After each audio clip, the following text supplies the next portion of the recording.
जय हिंद। आज हम आप लोगों को लेकर आए हैं क्लास 12th का फिजिक्स का मॉडल पेपर, जो क्या है बहुत ही ज़्यादा इम्पॉर्टेंट है। देखिए बच्चा, ये जो मॉडल पेपर है आप लोग इसको एक बार कर एग्ज़ाम हॉल में जाइएगा। इससे क्या होगा, आपको एक अभ्यास हो जाएगी कि कैसे कैसे प्रश्न एग्ज़ाम में पूछे जाते हैं। तो देखिए, समय ना इसका जो होता है 3 घंटे 15 मिनट का, ये तो समय आप लोग जानते ही हैं, और 70 नंबर का ये होता है। तो देखिए बच्चा, सावधानी से और साफ़ सुथरा इसको लिखना पड़ता है, क्योंकि ये फिजिक्स का पेपर है। थोड़ा सा कंसेप्ट अगर क्लियर नहीं रहेगा तो पेपर क्या हो जाते हैं, वहाँ पर गड़बड़ा जाते हैं। मतलब कि आप लोगों को बहुत ही कंसेप्ट क्लियर कर यह पेपर को सॉल्व करना पड़ता है एग्जाम हॉल में। तो आइए देखते हैं कैसे लगाया जाता है और इसके क्या क्या प्रश्न हैं। तो देखिए, पहला जो आते हैं खंड में कि उसमें क्या होते हैं कि बहुविकल्पीय प्रश्न होते हैं।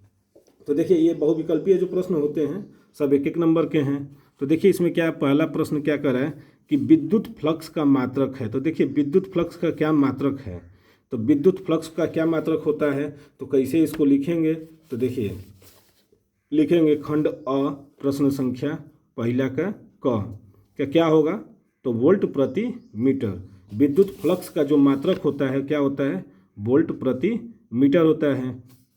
ये कहाँ गया दूसरा, तो यानी ऑप्शन दूसरा वाला क्या होगा, सही है। इसके बाद है चुंबकीय क्षेत्र बी वेक्टर में वेग यू वेक्टर से गतिमान आवेश के कण पर लगने वाला बल एफ वेक्टर है।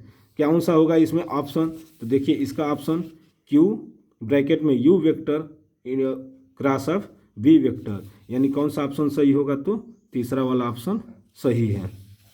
इसी तरह ये कि यदि ई वेक्टर तथा बी वेक्टर चुंबकीय तरंग के क्रमशः वैद्युत सदिश तथा चुंबकीय सदिश हो तो वैद्युत चुंबकीय तरंग के संचरण की दिशा अनुदिश होती है। किधर होती है, तो ये हो जाती है E vector cross of B vector के अनुदिश हो जाती हैं। यानी कौन सा ऑप्शन सही है, तो चौथा वाला ऑप्शन सही है। देखिए, इसका क्या हो गया दूसरा, इसका तीसरा और इसका चौथा है। इसके बाद है 4 डायोप्टर और -2 डायोप्टर क्षमता के 2 लेंस संपर्क में रखे हैं, संयुक्त लेंस की फोकस दूरी ज्ञात कीजिए। तो देखिए, पहले उसकी क्या निकाल देंगे, 4 डायोप्टर है और ये -2 डायोप्टर है, और तो इसको जब ऐड करेंगे तो क्या हो जाएंगे, 2 डायोप्टर आ जाएंगे, 4 + 2 -2 तो कितना हो जाएगा 2, यानी तो संयुक्त लेंस की क्या बोला है, फोकस दूरी, तो क्या हो जाते हैं, तो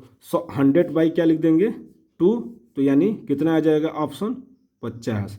यानी जो संयुक्त लेंस की जो फोकस दूरी होती है तो 100 अपान के क्या हो जाएंगी डी, यानी 100 सेंटीमीटर में है। अगर मीटर में रहता है तो 1/d हो जाता है, लेकिन यहाँ पर क्या है ये, यानी 1/p, तो ऐसे ही लगेंगे। तो इसका जो ऑप्शन कौन सा होगा, 50 सेंटीमीटर। देखिए बच्चा, डी यहाँ पर कितना निकाल दिए, 4 - 2 = 2, और यह पूछा है, अरे पी पी दिया निकाल दिए, तो एफ = 100/p, यानी 100/2 आ गया 50 सेंटीमीटर। सेंटीमीटर में दिया रहता है तो 100/p कर लेते हैं।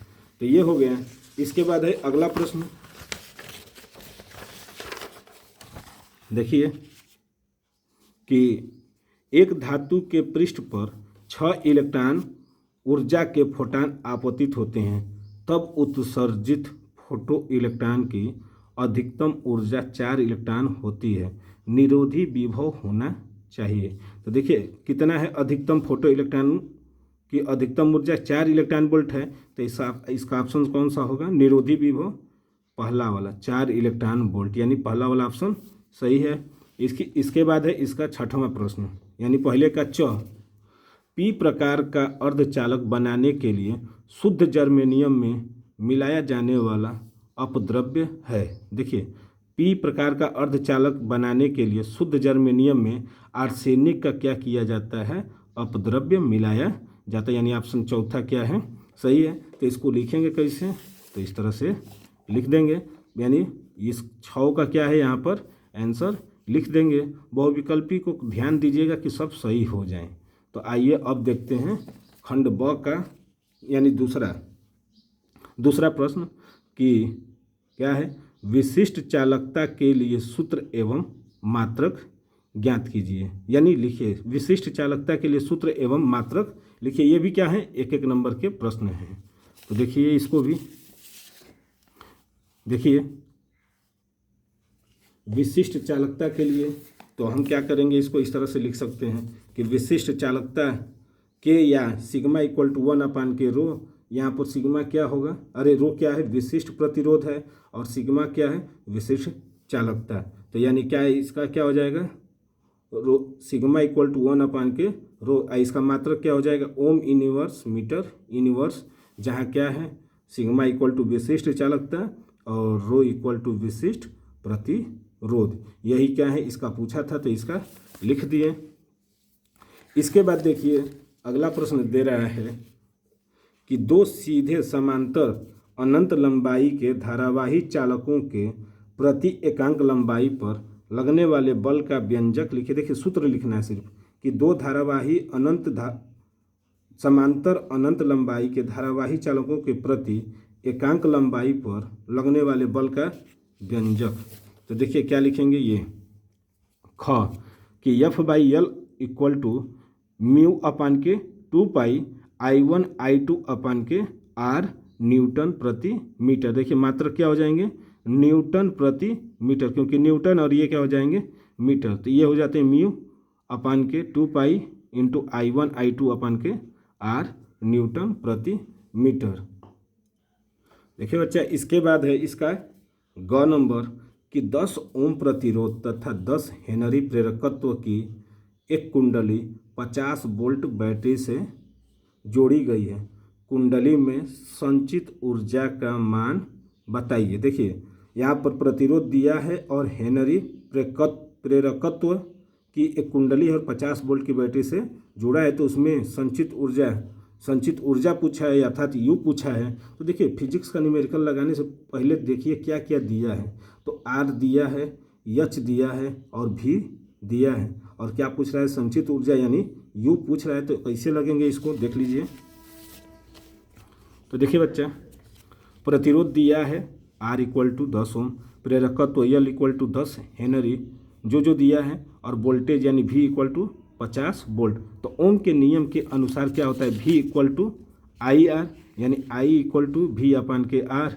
आई का मान कितना है, वी का मान 50 और आर का मान 10। तो कट कर कितना आ गया, आई बराबर 5 एम्पियर आ गए हैं। तो कुंडली में संचित ऊर्जा बराबर क्या होता है, U equal to 1/2 LT square, यानी 1/2 CV स्क्वायर भी होता है, लेकिन यहाँ पर क्या लिखेंगे 1/2 LI स्क्वायर। आई है ये, तो आई स्क्वायर। तो देखिए L का मान 10 और I का मान अभी निकाला गया है कितना, 5। तो देखिए यहाँ से होगा तो ये दोनों तो कट गए, और ये 5 का स्क्वायर कितना हो जाएगा 25। आप 25 में 5 का गुणा करेंगे तो कितना हो जाएगा, U इक्वल टू 125 जूल, यानी उसमें जो कुंडली में संचित ऊर्जा कितनी हो गई, तो 125 जूल। ये इसका क्या होगा फाइनल आंसर। इसके बाद है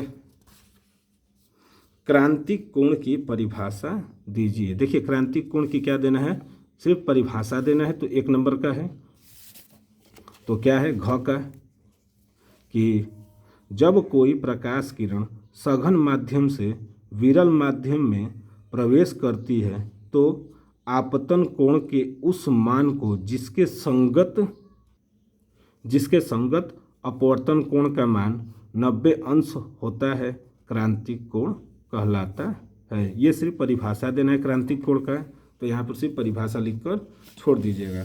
अब आइए इसी का अंग नंबर देखते हैं कि हाइड्रोजन के प्रथम बोर कक्ष की त्रिज्या 0.53 एंगस्ट्राम है, तृतीय बोर कक्ष की त्रिज्या ज्ञात कीजिए। तो देखिए ये पूछा है, ये भी कितने नंबर का है, तो बच्चा 1 नंबर का।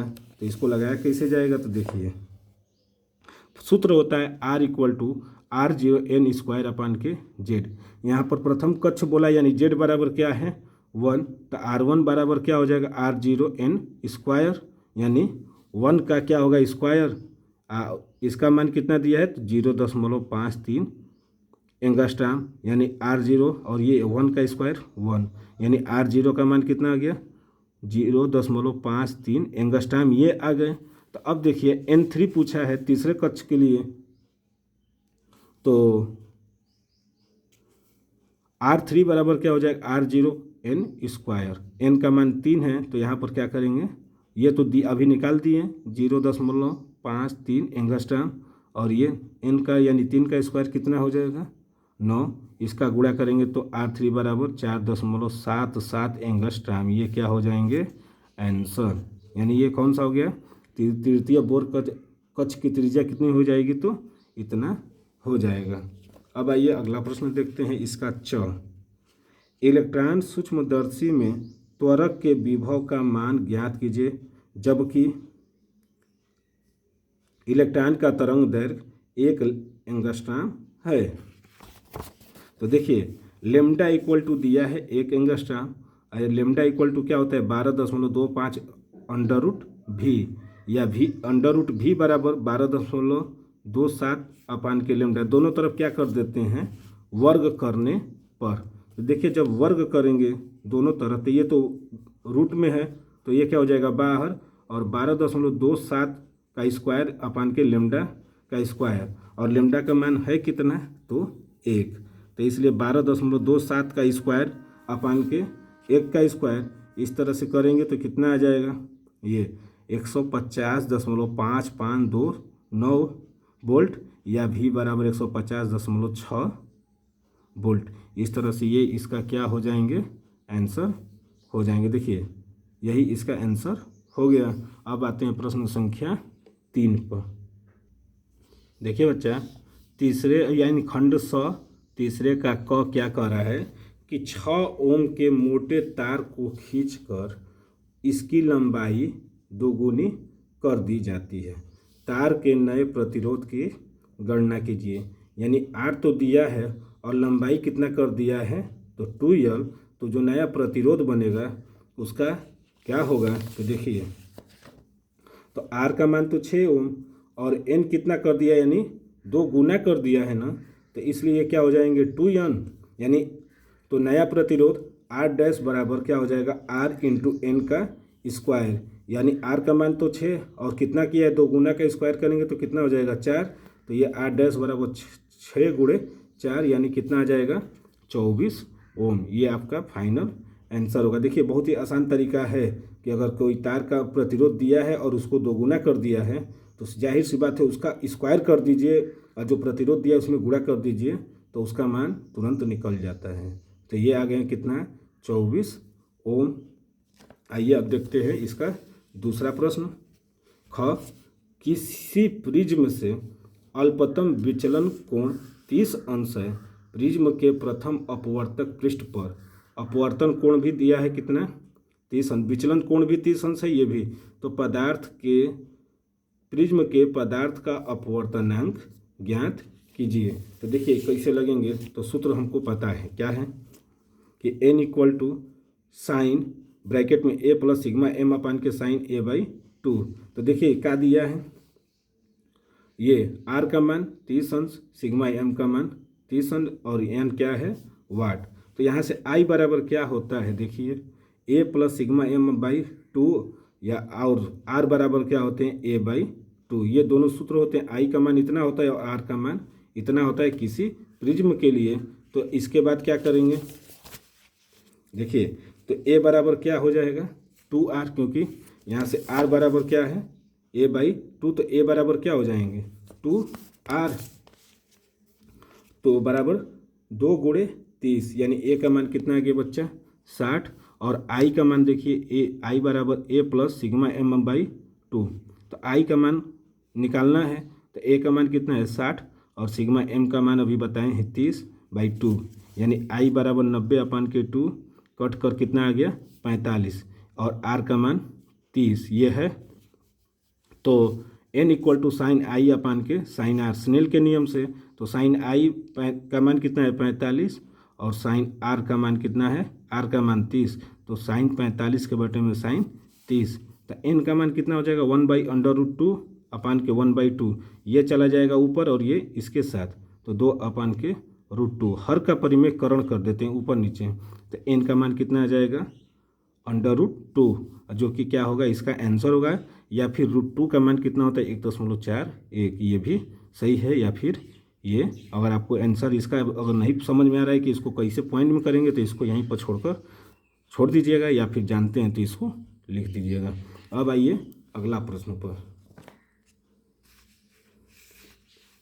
देखिए कि परमाणु क्रमांक, परमाणु द्रव्यमान मात्रक यानी एटॉमिक मास यूनिट की परिभाषा दीजिए। इसका मान किलोग्राम तथा MeV में व्यक्त कीजिए। तो देखिए प्रश्न संख्या तीसरा का ग लिखेंगे और क्या हेडिंग डालेंगे, परमाणु द्रव्यमान मात्रक यानी एटॉमिक मास यूनिट AMU।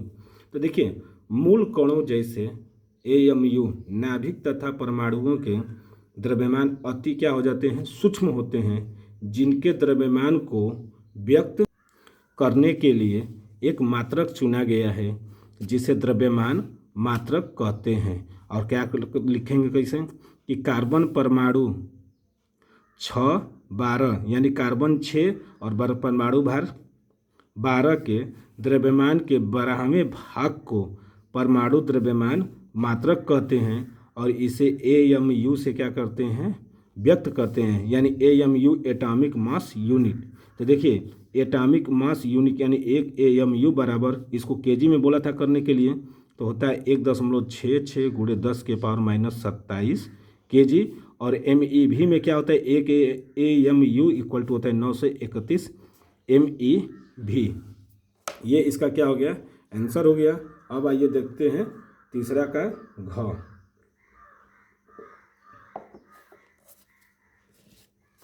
देखिए तीसरा का घ कर है कि संलग्न चित्र में प्रदर्शित अमीटर A1 तथा A2 से नापी गई विद्युत धाराएं क्या हैं यदि उनके प्रतिरोध नगण्य तथा पीएन संधि डायोड आदर्श हो, तब इसका क्या होगा। तो देखिए प्रश्न नंबर तीसरे का घ क्या होगा, यहाँ पर A1 क्या हो जाएंगे, 0 अमीटर हो जाएगा। तो ओम के नियम से क्या होगा, V = IR या फिर I = V/R हो जाएगा। यहाँ से I = V/R। तो V का मान देखिए, यहाँ से V का मान फिगर में दिया है 2 वोल्ट और R का मान 5। तो क्या हो जाएंगे 2/5 या I2 बराबर 0.4 एम्पियर, यानी I का मान यहाँ से क्या निकल गए 0.4 एम्पियर।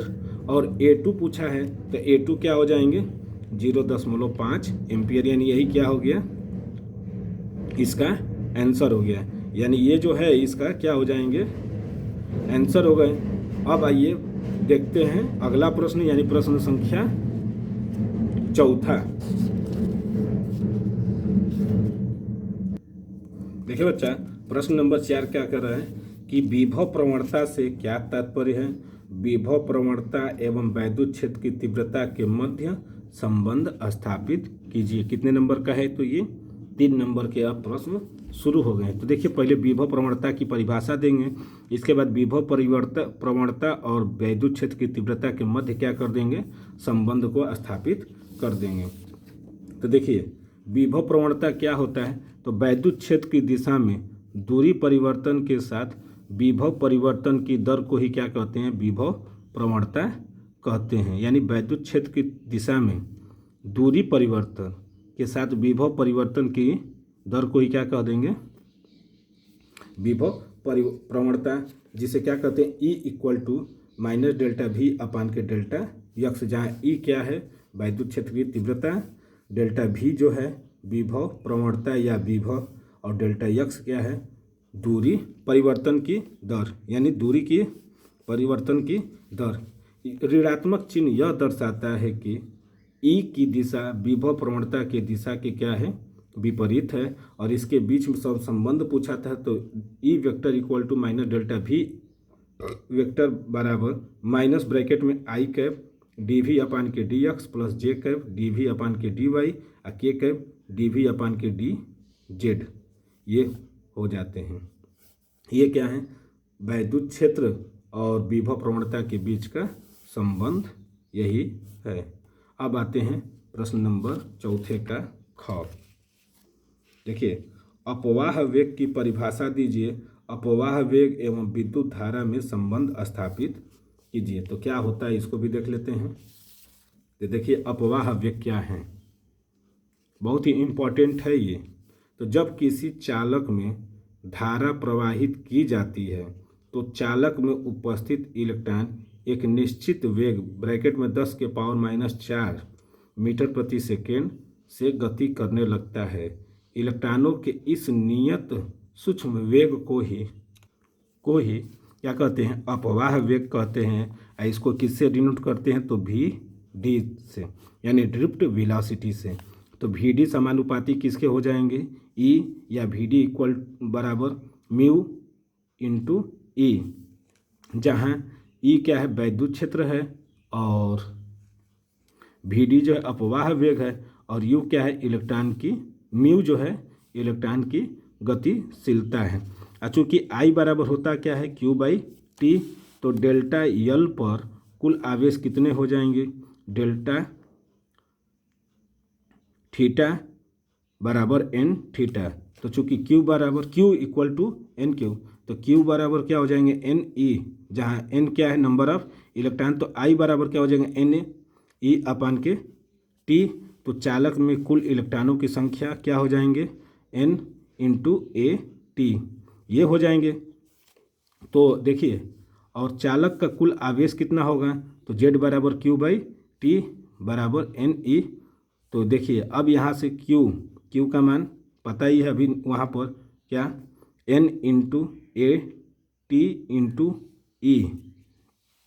तो प्रवाहित धारा आई बराबर क्यू का मान ये निकल गया, तो आई बराबर क्या होता है, क्यू बाई टी। तो क्यू का मान इतना रखेंगे तो टी से टी क्या हो जाएंगे, कट जाएंगे। दूरी बराबर क्या होता है, समय बराबर दूरी के बटे में वेग। तो यहाँ से टी और टी क्या हो जाएंगे, कट जाएंगे। तो क्या आ जाएगा, आई बराबर एन ए ई भी डी। यही क्या है जो पूछा था प्रश्न में आपका, कि अपवाह वेग और विद्युत धारा में संबंध। तो ये विद्युत धारा हो गया, ये क्या हो गया, अपवाह वेग में क्या है, यही संबंध है कि एन ए ई भी डी। आई बराबर क्या हो जाते हैं, एन ए ई भी डी। अब आइए प्रश्न नंबर चौथे का ग देखते हैं। देखिए चौथे का ग कह रहा है कि एक प्रोटॉन, एक न्यूट्रॉन तथा एक अल्फा कण समान विभवांतर से त्वरित होकर एक समान चुंबकीय क्षेत्र के लंबवत प्रवेश करता है। तो इसमें पूछा है पहला नंबर कि इनकी गतिज ऊर्जाओं की तुलना कीजिए, और दूसरा कह रहा है कि यदि प्रोटॉन के वृत्ताकार मार्ग की त्रिज्या 10 सेंटीमीटर हो तो न्यूट्रॉन तथा अल्फा कण के मार्गों की त्रिज्याएं क्या होंगी। तो देखिए इसको कैसे लगाया जाए। देखिए आवेश और द्रव्यमान, यानी जिसका जिसका जो जो दिया लिख लेते हैं। तो आवेश प्रोटॉन का कितना होता है, 1, और द्रव्यमान भी 1, न्यूट्रॉन का 1 और इसका 2, जबकि अल्फा कण का क्या हो जाते हैं, आवेश 2 और द्रव्यमान 4। तो इनकी गति ऊर्जा के ई क्या हो जाते हैं, क्यू इंटू भी, यानी के ई समानुपाती किसके हो जाएंगे, क्यू के। तो गतिज ऊर्जा का अनुपात क्या हो जाएंगे, आवेशों का अनुपात 1:1:2, यानी 1:1:2। और दूसरा पूछा है उनकी त्रिज्याओं के लिए क्या होंगी, तो R बराबर एम भी अपान के क्यू भी, जहाँ पर R किस पर डिपेंड कर रहा है, तो m बाई क्यू पर, यानी उसके मास पर और उसके आवेश पर। तो त्रिज्या का अनुपात क्या होगा, 1/1, 1 इसी तरह, यानी द्रव्यमान ऊपर है तो 1/1, 2/1, 4/2। तो क्या हो जाएंगे यहाँ से 1/1, 2/1 और 4/1, ये कट कर 2 हो गया, यानी 1:2:2। और बोला है 10 दिया है ना, कि 10 सेंटीमीटर की दूरी पर है। तो इसमें अगर हम 10 का गुणा कर दें तो क्या हो जाएगा, 10:20:20। इसलिए न्यूट्रॉन तथा अल्फा कण की त्रिज्या का अनुपात जो होगा कितना हो जाएगा, 10:20:20 का। ये आपका क्या हो गया आंसर। अब आइए प्रश्न नंबर घ पर, फैराडे के विद्युत चुंबकीय प्रेरण संबंधी नियम बताइए। देखिए फैराडे के विद्युत चुंबकीय प्रेरण संबंधी क्या बताना है, नियम बताना है। ये भी कितने नंबर के हैं, तो 3 नंबर के। तो आइए अब इसको भी देख लेते हैं। तो देखिए यहाँ पर प्रश्न संख्या चौथे का घ। तो देखिए आप लोग वहाँ पर एग्जाम हॉल में क्या करिएगा, नए पेज से शुरू करिएगा। क्यों, और ये तो मान लेते हैं हम यहाँ पर तो ऐसे कर दिए हैं, लेकिन आप लोग एग्जाम हॉल में नए पेज से ही शुरू करिएगा। इतना अगर जगह बच जाता है तो आप लोग उस पेज को छोड़ दीजिए। अब क्या लिखेंगे, फैराडे के विद्युत चुंबकीय प्रेरण संबंधी नियम में इसके 2 नियम हैं। तो प्रथम नियम क्या कहता है कि इस नियम के अनुसार जब किसी कुंडली तथा चुंबक के बीच आपतित गति होता है तो चुंबकीय फ्लक्सों की संख्या में परिवर्तन होता है, जिसके कारण कुंडली में प्रेरित विद्युत वाहक बल उत्पन्न हो जाता है। देखिए ये उसका क्या है, जैसे ये चुंबक है और ये क्या है, फ्लक्सों की संख्या। तो जब इसको पास में ले आते हैं तो इसमें क्या हो जाती है, आपेक्षिक गति होने लगती है, जिसमें क्या होती है, प्रेरित विद्युत वाहक बल उत्पन्न हो जाता है जब चुंबक को कुंडली के पास ले आते हैं। तो इसके बाद इसका द्वितीय नियम है। द्वितीय नियम में क्या है कि इस नियम के अनुसार चुंबकीय फ्लक्सों की संख्या में परिवर्तन का दर प्रेरित विद्युत वाहक बल के क्या हो जाते हैं, समानुपाती हो जाते हैं। तो देखिए E इक्वल टू क्या, E समानुपाती डी फाई अपान के डी टी, या E समानुपाती फाई 2 माइनस फाई 1 अपान के टी, या E इक्वल टू क्या हो जाएंगे, माइनस डी फाई अपान के डी टी। यही एक इसका क्या है, सूत्र है। और लास्ट वाला इसका प्रश्न देख लेते हैं। चौथे का अंग, किसी पर्दे को बिंब से 90 सेंटीमीटर की दूरी पर रखा गया है।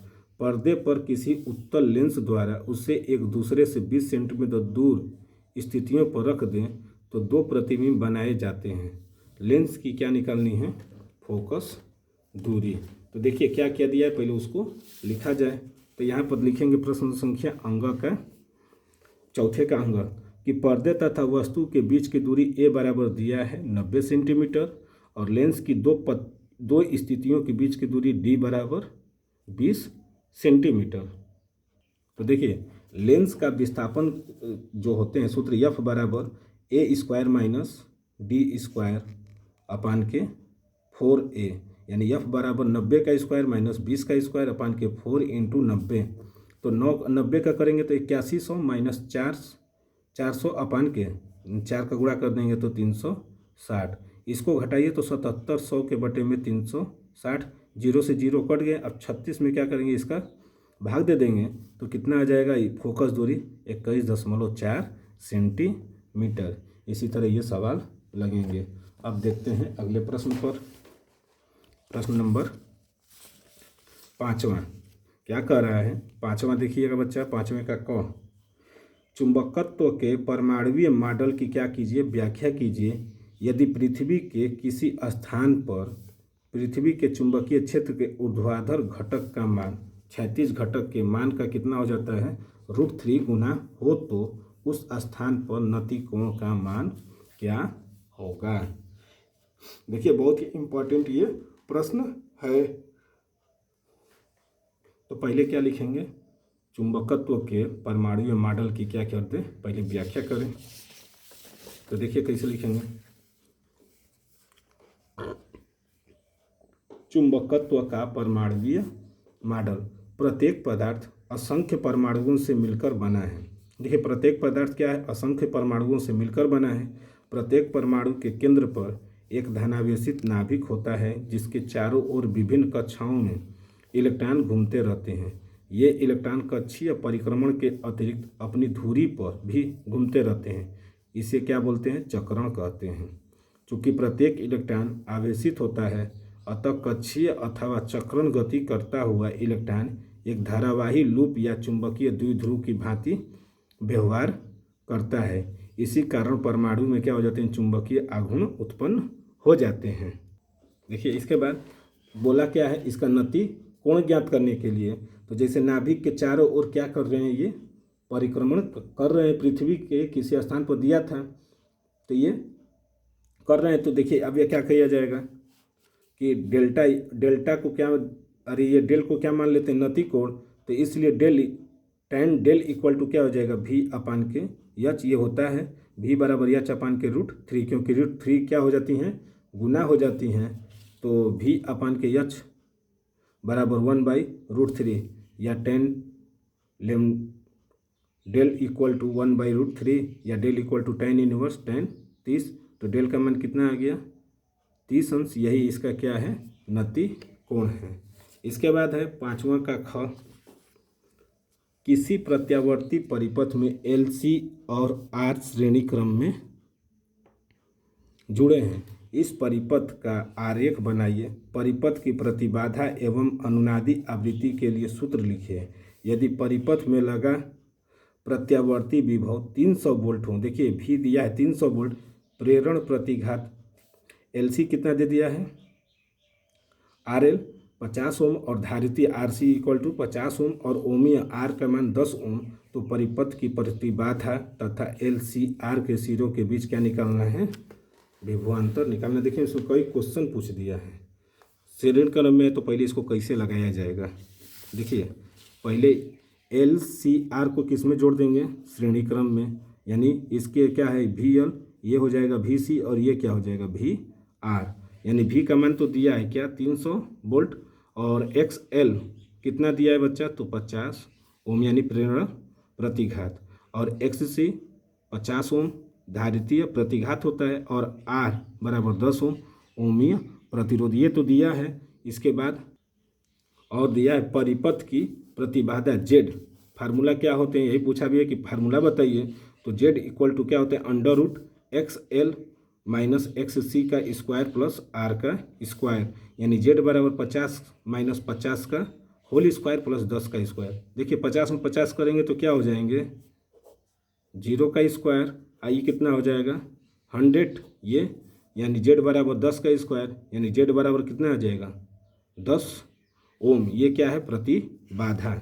और आई बराबर क्या होता है V अपान के Z, यानी 300 वोल्ट दिया था और Z का मान अभी निकालें तो कितना आ गया, आई का मान 10 एम्पियर, तो सबका पूछा था ना, तब क्या निकाल देंगे VL, I इंटू XL यानी 30 आई का मान और XL का मान 50, तो कितना हो जाएगा VL बराबर 1500 वोल्ट।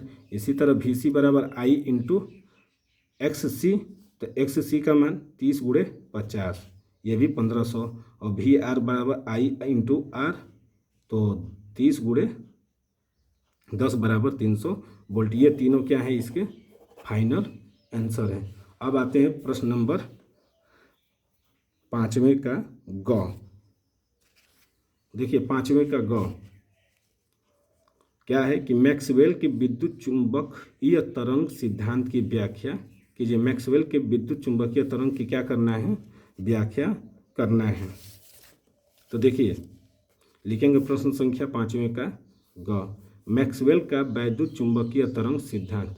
मैक्सवेल नामक वैज्ञानिक ने विद्युत चुंबकीय तरंग के संबंध में एक सिद्धांत दिया जिसे मैक्सवेल का विद्युत चुंबकीय तरंग सिद्धांत कहते हैं, जिनके अनुसार देखिए इस सिद्धांत के अनुसार क्या होगा, पहला नंबर, जब कोई आवेशित कण त्वरित गति करता है तो ऊर्जा तरंगों के रूप में क्या होती हैं, उत्सर्जित होने लगती हैं, तो उन तरंगों को विद्युत चुंबकीय तरंग कहते हैं। दूसरा है, इन तरंगों के संचरण के लिए किसी माध्यम की आवश्यकता नहीं होती है। और तीसरा है, यह तरंग विद्युत तथा चुंबकीय क्षेत्र के परस्पर लंबवत तथा तरंग संचरण की दिशा के क्या हो जाते हैं, लंबवत हो जाते हैं। मैक्सवेल ने गणना द्वारा यह भी सिद्ध किया कि विद्युत चुंबकीय तरंगों का वेग 3 × 10⁸ मीटर प्रति सेकेंड होता है। और इसके निष्कर्ष पर मैक्सवेल ने बताया कि प्रकाश विद्युत चुंबकीय तरंगों के रूप में क्या करती हैं, गति करती हैं। तो उन्होंने क्या किया था, ऐसे एक किरण आरेख बना दिया था जिसमें क्या है, एक तरफ से विद्युत क्षेत्र को प्रवेश करवाए थे और एक तरफ से चुंबकीय क्षेत्र को, तो ये दूसरे एक क्या की, एक लंबवत होते हुए निकल गई। तो ये क्या है, एक संचरण की दिशा है, यानी तरंग संचरण की दिशा है। ये हो गया। अब आइए देखते हैं प्रश्न नंबर, अगले प्रश्न पर घ पर। घ क्या कर रहा है कि तरंगों के संपोषी तथा विनाशी व्यतिकरण के लिए आवश्यक शर्तें बताइए। तो देखिए तरंगों के संपोषी और विनाशी व्यतिकरण के लिए जरूरी शर्तें ये हैं कि संपोषी व्यतिकरण के लिए दोनों तरंगों के बीच कालांतर शून्य या पाई का समगुणक होना चाहिए, जबकि विनाशी व्यतिकरण के लिए दोनों तरंगों के बीच कालांतर पाई का विषम गुणक होना चाहिए। संपोषी व्यतिकरण में दोनों तरंगें समान कला में मिलती हैं, जबकि विनाशी का व्यतिकरण में दोनों तरंगें विपरीत कला में मिलती हैं। संपोषी व्यतिकरण में तरंगों के श्रृंग श्रृंग और गर्त गर्त पर मिलते हैं, जबकि विनाशी व्यतिकरण में एक तरंग का श्रृंग दूसरे तरंग के गर्त पर मिलता है। देखिए इसका अंगा वाला कि प्रकाश वैद्युत प्रभाव के नियम को लिखिए। ये भी कितने नंबर के हैं बच्चा? तो सब 3-3 नंबर वाले प्रश्न आ गए हैं। तो देखिए प्रश्न संख्या 5वें का अंग लिखेंगे क्या? प्रकाश वैद्युत प्रभाव का नियम। तो देखिए इसके 4 नियम होते हैं।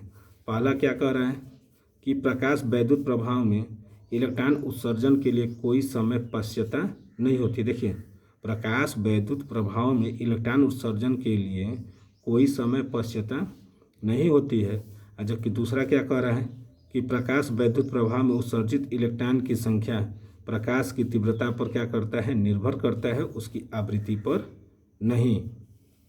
इसके बाद है प्रकाश वैद्युत प्रभाव में उत्सर्जित इलेक्ट्रॉन का वेग प्रकाश की आवृत्ति पर क्या करता है? निर्भर करता है, तीव्रता पर नहीं। देखिए दोनों में अंतर है कि प्रकाश वैद्युत प्रभाव में उत्सर्जित इलेक्ट्रॉन की संख्या प्रकाश की तीव्रता पर निर्भर करती है, उसकी आवृत्ति पर नहीं। और ये क्या कह रहा है कि प्रकाश वैद्युत प्रभाव में उत्सर्जित इलेक्ट्रॉन का वेग प्रकाश की आवृत्ति पर निर्भर करता है, उसकी तीव्रता पर नहीं। और चौथा है धातु की सतह से इलेक्ट्रॉन उत्सर्जन के लिए एक न्यूनतम आवृत्ति की आवश्यकता होती है, जिसे क्या बोलते हैं? देहली आवृत्ति कहते हैं।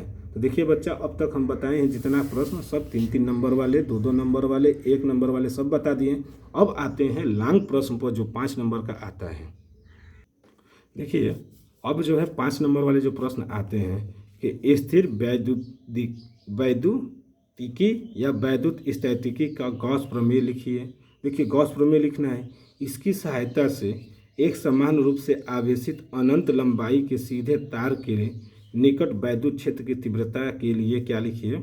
व्यंजक प्राप्त कीजिए। तो देखिए बच्चा बहुत ही इंपॉर्टेंट ये प्रश्न है गॉस का प्रमेय। तो इसको थोड़ा सा आप लोग क्या करिएगा? कंसेप्ट क्लियर करके समझिएगा, नहीं तो क्या हो जाएंगे सब। तो देखिए बहुत ही इंपॉर्टेंट है, आइए इसको भी देखते हैं। देखिए बच्चा लिखेंगे खंड या प्रश्न संख्या 6। तो देखिए बच्चा यहाँ पर थोड़ा सा क्या हो गया है कि छूट गया है गॉस का प्रमेय कहते किसे हैं। तो गॉस का जो प्रमेय होता है किसी बंद सतह से गुजरने वाला कुल विद्युत फ्लक्स उस सतह के अंदर उपस्थित कुल आवेश का क्या हो जाता है? 1/k ऑफ साइलेंट 0 गुना हो जाता है। अर्थात φE इक्वल टू क्या हो जाते हैं? 1/k ऑफ साइलेंट नॉट गुना हो जाता है। ये छूट गया, यहाँ पर लिखना था गॉस का प्रमेय, क्योंकि प्रश्न में पूछा है कि गॉस का प्रमेय भी बताइए।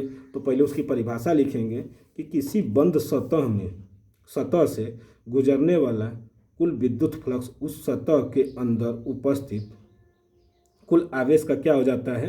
1/k ऑफ साइलेंट गुना हो जाता है। अर्थात φE बराबर क्या हो जाते हैं? 1/k of silent 0। इसके बाद देखिए अब लगाएंगे क्या आगे, उसका व्यंजक प्राप्त करना है। तो पहले निकालेंगे क्या? रेखीय आवेश घनत्व। तो देखिए ये कोई है अनंत लंबाई का तार है और इसके अंतर्गत वो निकालना है। तो माना किसी तार की प्रति एकांक लंबाई पर, देखिए रेखीय आवेश घनत्व क्या होते हैं? किसी तार की प्रति एकांक लंबाई पर विपरीत आवेश की मात्रा को ही क्या कहते हैं? रेखीय आवेश घनत्व कहते हैं। इसे लेमडा से प्रदर्शित करते हैं, यानी लेमडा बराबर Q/L या Q बराबर लेमडा L। तो मात्रक इसका क्या होता है? कूलाम प्रति मीटर। तो देखिए यहाँ से हम मान लेते हैं क्या कि माना चालक से r दूरी पर बिंदु PQ जिस पर क्या निकालना है? तीव्रता ज्ञात करनी। देखिए जैसे है तो यहाँ से P से Q की दूरी पर कोई एक r दूरी पर एक बिंदु है जो क्या है? E, और यहीं पर उसका वैद्युत क्षेत्र की तीव्रता को निकालना है। तो देखिए वैद्युत फ्लक्स φE बराबर क्या होता है? E vector dot of DA vector, यानी B vector dot of A vector बराबर BA कास थीटा, तो फाई ई बराबर summation E D A cos theta, और कास थीटा का मान यहाँ पर 0 है, यानी थीटा का मान कितना है 0, तो कास 0 का मान 1 हो जाता है। इसलिए फाई ई बराबर ई इंटू डी ए, या फाई ई बराबर इसका तो होगा नहीं, तो इसको बाहर कर दिए, अब ये क्या हो जाएंगे फाई ई। अब आगे देखते हैं, तो देखिए फाई ई बराबर समेसन हो गया ये ई, ये बाहर, इसके देखिए ये जो है बेलन का क्या है, एक तरह से ये जो है टोटल इसका क्या है बेलन की तरह है, तो इसका जो क्षेत्रफल होगा कितना हो जाता है 2 पाई आर यल। ये क्या है यहाँ पर क्षेत्रफल हो जाएगा, यानी ये इसका क्या है टोटल क्षेत्रफल, तो इसके जगह पर क्या लिख सकते हैं 2 पाई आर यल लिख सकते हैं। तो वही करेंगे क्या, फाई ई बराबर ई ब्रैकेट में 2 पाई आर यल, समीकरण नंबर 1। और गॉस का प्रमेय हमको पता ही है कि फाई ई बराबर क्यू अपान के अपसाइलन नॉट। देखिए यहाँ पर है, यहाँ पर उसके आवेश के क्या हो जाते हैं अपसाइलन नॉट गुना हो जाता है, यानी फाई ई बराबर क्यू अपान के अपसाइलन नॉट। तो देखिए समीकरण 1 और 2 से इसके LHS बराबर है, तो RHS भी क्या हो जाएंगे बराबर, तो वही क्यू अपान के अपसाइलन नॉट बराबर क्या हो जाएंगे ई ब्रैकेट में 2 पाई आर यल। और यहाँ से देखिए क्यू का मान अभी हम निकाले हैं क्या लेमडा यल होता है ना, तो वहाँ से क्यू के जगह पर क्या लिख देंगे लेमडा यल। तो ये देखिए लेमडा यल अपान के अपसाइलन 0 बराबर ई 2 पाई आर यल, तो यल से यल क्या हो जाएंगे कट गए ये, तो ई बराबर अब क्या हो जाएंगे ये दो सब एक साथ, और लेमडा क्या हो जाएगा ऊपर, तो 1 अपान के 2 पाई अपसाइलन 0 लेमडा अपान के आर, ये लिखे हैं नीचे। इसमें क्या करेंगे ऊपर नीचे गुणा कर देंगे, यानी ई बराबर 1 अपान के 4 पाई अपसाइलन 0 2 पाई लेमडा अपान के आर। यही क्या वैद्युत क्षेत्र के लिए क्या हो गया व्यंजक प्राप्त हो गए। अब आइए प्रश्न नंबर अगला पर देखते हैं। देखिए प्रश्न नंबर 7वां कर रहा है कि संयुक्त सूक्ष्मदर्शी का नामांकित चित्र बनाइए। देखिए संयुक्त सूक्ष्मदर्शी का क्या बनाना है नामांकित चित्र तथा इसकी आवर्धन क्षमता का भी सूत्र ज्ञात कीजिए, जबकि अंतिम प्रतिबिंब स्पष्ट दृष्टि की क्या है न्यूनतम दूरी पर बनता है। तो आइए अब इसको भी देखते हैं। देखिए आप लोग साथ साथ लिखते रहिएगा, न तो फिगर पहले आप लोग अपने कॉपी पर बना लीजिएगा, इसके बाद सॉल्व करिएगा। तो देखिए यहाँ पर पहले क्या लिखेंगे संयुक्त सूक्ष्मदर्शी, तो क्या होता है कम फोकस दूरी वाले 2 उत्तल लेंसों से बने प्रकाशिक यंत्र को ही क्या बोलते हैं संयुक्त सूक्ष्मदर्शी बोलते हैं। यहाँ पर आवर्धन क्षमता क्या होते हैं, तो अंतिम प्रतिबिंब द्वारा नेत्र पर आंतरिक कोण और स्पष्ट दृष्टि की न्यूनतम दूरी पर स्थित वस्तु द्वारा नेत्र पर आंतरिक कोण के अनुपात को ही क्या बोलते हैं संयुक्त सूक्ष्मदर्शी की आवर्धन क्षमता यम कहते हैं। देखिए ये फिगर आप लोग साथ में बना लीजिएगा, क्योंकि इसका जब सॉल्व करेंगे तो साथ में आप क्या करेंगे उसको देखते रहेंगे। जैसे ये है 2 लेंस हो गए, यहाँ पर इसका क्या हो गया है अल्फा और ये बीटा। देखिए बीटा, ये बीटा कोण है और ये क्या हो जाएंगे इसके अल्फा कोण। यहाँ से तब क्या होंगे ये पूरा इसका पहले डायग्राम आप लोग बना लीजिए, तो आगे हम लिखना शुरू करें। तो देखिए संयुक्त सूक्ष्मदर्शी की आवर्धन क्षमता यही पूछा है, तो क्या होता है बराबर अंतिम प्रतिबिंब द्वारा नेत्र पर आंतरिक कोण बटे में स्पष्ट दृष्टि के न्यूनतम दूरी पर स्थित वस्तु द्वारा नेत्र पर आंतरिक कोण। तो ये यानी m बराबर क्या हो जाएगा बीटा अपान के अल्फा, या m equal to tan beta upon के tan अल्फा।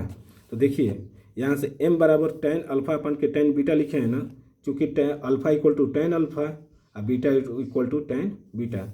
अल्फा और बीटा का मान क्या है अत्यंत कम है, इसलिए इसको क्या कर लेंगे अल्फा बराबर tan और बीटा बराबर tan बीटा। तो इस तरह से लिख लिए। तो चित्र से आप ध्यान दीजिएगा, जो चित्र बनाए हैं कि tan बीटा बराबर a1 अपान के b1 अपान के ई b1 और tan alpha equal to A B upon के ओ बी बराबर ए बी के बटे में ओ बी का मान कितना है तो d। तो देखिए यहाँ से जो दूसरा जो प्रतिबिंब बना है उसकी दूरी को हम लोग क्या कहते हैं d, और जो पहली प्रतिबिंब बनी थी उसकी दूरी क्या हो जाएगी u e। ये नेत्रिका है, नेत्रिका लेंस, और ये क्या हो जाएंगे अभिदृश्यक लेंस। ये जो कोण है अल्फा है, यानी ओ जो है क्या है अल्फ़ा, और यहाँ पर जो बना है ये एंगल ये क्या है बीटा। तो इस तरह से पहले फिगर में आप लोग लिख लीजिए तब ना। तो देखिए यहाँ से अभी बताए हैं कि tan alpha equal to A B upon के ओ बी बराबर ए बी अपान के डी। तो समीकरण 1 से m बराबर a1 b1 बटे में ई बी वन बटे में ए बी अपान के ई डी, यानी समीकरण नंबर 1 tan अल्फा का मान अब यहाँ पर क्या ये m का मान यानी tan बीटा और tan अल्फा का मान इसमें ले आकर पुट कर दिए। तो m बराबर क्या हो जाएगा, हाई तो ऊपर चला जाएगा और ये नीचे, तो a1 b1 बटे में ई b1 गुड़े डी ऊपर और ए बी क्या हो जाएंगे नीचे। तो देखिए ये तो हो गए, इसको मान लेंगे समीकरण नंबर 2। तो समरूप त्रिभुज A1OB1 और त्रिभुज AOB में क्या होंगे A1 अपान के B1 अपान के AB और OB1 अपान के OB। तो समीकरण 2 से M का मान क्या है OB1 अपान के OB इंटू डी EB1। समीकरण नंबर 3 चिन्ह परिपाटी से OB क्या मान लेंगे माइनस यू, OB1 V0 और EB1 को क्या मान लेंगे माइनस यू। तो चिन्ह परिपाटी D जो है ऋणात्मक होगा, तो सब समीकरण 3 से सबका मान क्या किए यहाँ पर पुट कर दिए। तो M बराबर क्या हो गए माइनस V0 अपान के U0 इंटू डी अपान के UE। अतः स्थिति 1 के लिए जब प्रतिबिंब स्पष्ट दृष्टि के कितने पर बने न्यूनतम दूरी पर बने। देखिए तब क्या करेंगे, लेंस का सूत्र F बराबर 1 अपान के एफ ई बराबर 1/v माइनस 1/u से v का मान यहाँ पर d माने हैं और u का मान क्या मान लिए माइनस यू ई। तो ये क्या हो जाएंगे, इसका कैलकुलेशन कर देंगे तो एक ये आ जाएगा। दोनों पक्षों में क्या करेंगे d से गुणा कर देंगे। तो जब दोनों पक्षों में d से गुणा करेंगे तो d अपान के एफ ई डी अपान के डी और ये d अपान के यू ई। तो d से d कट कर क्या हो गया -1, यानी d अपान के यू ई बराबर 1 प्लस डी अपान के एफ ई।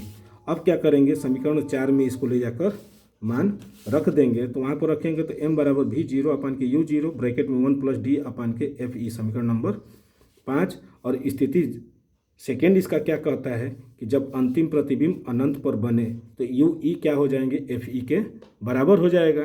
तो समीकरण 4 से m बराबर क्या हो जाएगा माइनस V0 अपान के U0 इंटू डी अपान के एफ ई। यही पूछा था, ये हमने क्या किया आपको बता दिया। अब आइए प्रश्न नंबर 8वें पर। देखिए प्रश्न नंबर 8वां क्या कर रहा है कि हाइड्रोजन परमाणु की निम्नतम अवस्था में इलेक्ट्रॉन की ऊर्जा 13.6 इलेक्ट्रॉन वोल्ट है। एक 12.75 इलेक्ट्रॉन वोल्ट ऊर्जा का फोटॉन हाइड्रोजन परमाणु के एक इलेक्ट्रॉन द्वारा निम्नतम ऊर्जा स्तर में अवशोषित होता है। हाइड्रोजन परमाणु द्वारा किस ऊर्जा स्तर तक उत्तेजित होगा। लाइमन श्रेणी की दूसरी एवं बामर श्रेणी की दूसरी रेखा की तरंग दैर्घ्य की गणना कीजिए। बहुत ही इम्पोर्टेंट है, तो आइए अब इसको भी देख लेते हैं। देखिए प्रश्न संख्या 8वां क्या लिखेंगे, माना कि इलेक्ट्रॉन n ऊर्जा स्तर में क्या होता है उत्तेजन होता है। तो ई एन बराबर E1 यानी डेल्टा E बराबर 12.75 इलेक्ट्रॉन वोल्ट, ये तो होता ही है। तो EN यानी E1 प्लस 12.75 इलेक्ट्रॉन वोल्ट, जब दोनों को जोड़ेंगे तो कितना हो जाएगा E1 का मान -13.6 और प्लस 12.75। तो जब इसको सॉल्व करेंगे तो कितना आ जाएगा -0.85 इलेक्ट्रॉन वोल्ट, यानी E1 अपान के N2 बराबर -0.85 इलेक्ट्रॉन वोल्ट। तो देखिए इलेक्ट्रॉन वोल्ट है ना, इतना मान आ गया और इतने का है -13.6 इलेक्ट्रॉन वोल्ट के बटे में n स्क्वायर। और ये तो जब इलेक्ट्रॉन वोल्ट क्या हो जाएंगे कट जाएंगे, तो n स्क्वायर बराबर इतना, इसको ले आइए ये यहाँ पर और ये इसके नीचे आ जाएगा, तो काट पीट कर कितना आ जाएगा 16, यानी इसे बटे में 5। तो जब इसको सॉल्व करेंगे तो लगभग कितना आ जाता है 16, यानी n बराबर कितना आ गया 4। n का मान तो 4 आ गए।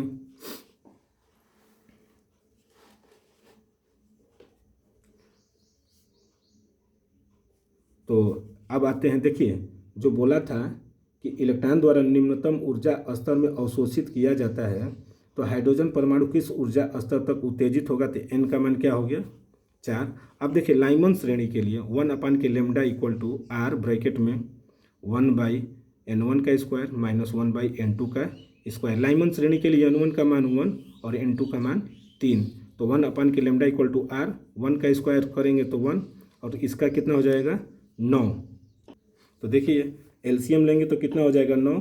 तो वही यानी 9 माइनस 1 बटे में 9 यानी आर बराबर क्या हो जाएंगे 8 के बटे में 9 यानी लेमडा बराबर 9 के बटे में 8 आ रही। क्या हो जाएंगे उल्टा हो जाएंगे क्योंकि 1/लेमडा है तो लेमडा बराबर यही क्या हो जाएंगे पलट जाएंगे।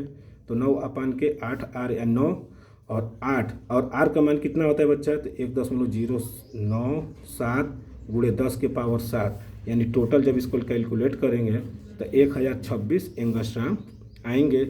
इसी तरह बामर श्रेणी के लिए n1 का मान 2 होता है और n2 का मान कितना हो जाता है 4। तो वही सूत्र है 1/लेमडा इक्वल टू आर ब्रैकेट में 1/2 का स्क्वायर माइनस 4 का स्क्वायर। तो क्या हो जाएंगे 1 का स्क्वायर करेंगे तो 4, अरे 2 का स्क्वायर करेंगे तो 4 और 4 का स्क्वायर करेंगे तो 16 यानी 1/लेमडा इक्वल टू आर ब्रैकेट में एलसीएम लेंगे तो 16 तो 4 माइनस 1 यानी आर बराबर 3 के बटे में 16। तो यही जब उल्टा करेंगे तो ये भी उलट जाएंगे। तो आर इक्वल टू 16 के बटे में 3r यानी लेमडा इक्वल टू इतना, तो इतना कैलकुलेट करेंगे तो कितना आ जाएगा 4864 एंगस्ट्राम यानी दोनों लाइमन श्रेणी और बामर श्रेणी के लिए भी निकल गए। अब आते हैं लास्ट प्रश्न 9वां। क्या है कि पीएन संधि डायोड के लिए अग्रदिशिक तथा पश्च दिशिक अवस्था में परिपथ आरेख खींचिए। 2 अवस्थाओं हेतु प्राप्त अभिलक्षणक वक्रों को समझाइए। देखिए इंपॉर्टेंट है और ये भी इंपॉर्टेंट है। पीएन संधि डायोड क्या होता है, परिपथ आरेख खींचकर पीएन संधि डायोड का अर्ध तरंग दृष्टकारी के रूप में कार्यविधि को समझाइए। निवेशित तथा निर्गत वोल्टताओं के तरंगों को भी दर्शाइए। तो देखिए बच्चा अब इसको भी कर लिया जाए और इसका अथवा में से कोई भी आप एक कर सकते हैं। तो देखिए पीएन संधि डायोड क्या होता है, प्रश्न संख्या 9। पीएन संधि डायोड क्या होता है, यदि पी प्रकार के अर्धचालक को एन प्रकार के अर्धचालक के साथ विशेष विधि द्वारा यानी जिसे डोपिंग कहते हैं, यानी विशेष विधि द्वारा जिसे क्या बोलते हैं डोपिंग कहते हैं, जोड़ दिया जाए तो इस संयोजन को ही क्या बोलते हैं पीएन संधि डायोड कहते हैं। और जिस संधि पर 2 अर्धचालक एक दूसरे से जुड़े होते हैं उसे क्या बोलते हैं पीएन संधि कहते हैं। देखिए ये जो है पीएन संधि डायोड है। तो देखिए इसका बोला था तो पहले इसको क्या करेंगे, यहाँ पर इसका क्या बनाना था तो परिपथ आरेख पीएन संधि डायोड का। तो देखिए प्रत्यावर्ती निवेशी वोल्टेज है ये हो गया और ये प्राथमिक है कुंडली और इसे क्या बोलते हैं सेकेंडरी, यानी ये प्राइमरी है तो ये सेकेंडरी कुंडली है। तो ये इसको क्या किया जाए फेरों में लपेटा गया है जहाँ RL क्या है लोड प्रतिरोध है, अरे लोड प्रतिरोध है। तो देखिए एक होता है निवेशी वोल्टेज और एक होता है निर्गत वोल्टेज। तो इस तरह से इसका पूरी तरह से क्या है डायग्राम इसकी बनावट को बता दिया जाए।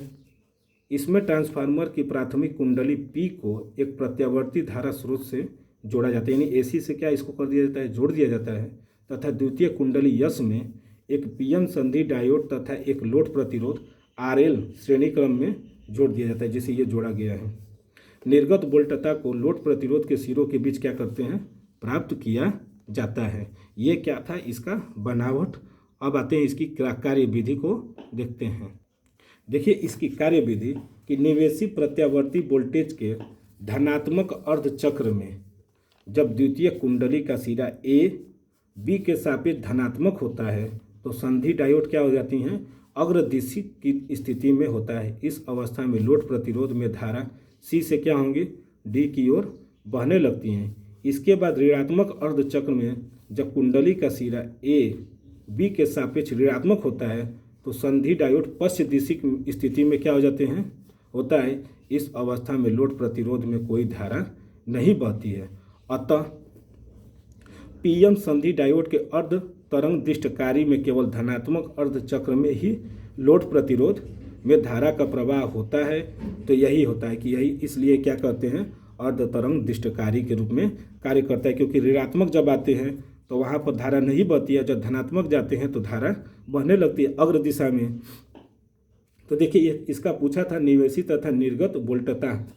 देखिए निवेशी तथा निर्गत वोल्टताओं के तरंग को दर्शाना भी था। तो इस तरह से हम क्या करेंगे इसको दर्शा देंगे। देखिए ये जो है पूरी तरह से निवेशी में क्या करते हैं, जाते तो हैं सब तरंग के रूप में, लेकिन नीचे क्या है, कोई धारा नहीं बहती, यानी ऋणात्मक में कोई धारा नहीं बहती और धनात्मक में क्या होती हैं, बहती हैं। इसलिए निर्गत जो धारा का जो इसका तरंग होगा वो क्या होगा, रुक रुक कर आता है, यानी नीचे वाला नहीं दर्शाते, ऊपर वाला ही सिर्फ दर्शाते हैं। यानी निवेशी प्रत्यावर्ती सिग्नल हो जाते हैं और ये क्या होते हैं, दिष्टकृत निर्गत सिग्नल। इस तरह से ये जो मॉडल पेपर था आपका ये पूरी तरह से सॉल्व हो गया। अब क्या करेंगे, और भी हम फिजिक्स का मॉडल पेपर अगले वीडियो में लेकर आएंगे। तब तक के लिए धन्यवाद।